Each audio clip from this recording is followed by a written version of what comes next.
ดีพี่น้องโอ้ฝนสิตกอีกแล้วนี่มืดมาแล้ว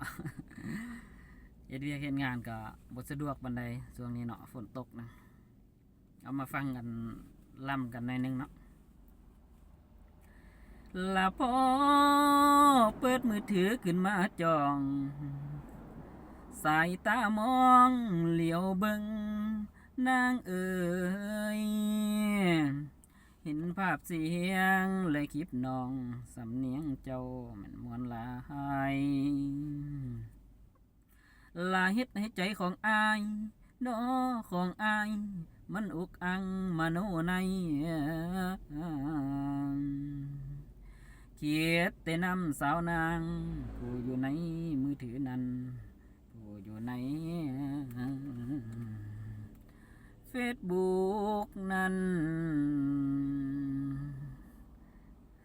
อันนี้มันขึ้นต้นเนาะจังไรก็จะลำต่อไปเอาคลิปนี้เอาซ้ำนี้ก็เนาะแล้วคลิปต่อไปจังสิลำต่อไปเลยแต่นี่แหละบ๊ายบาย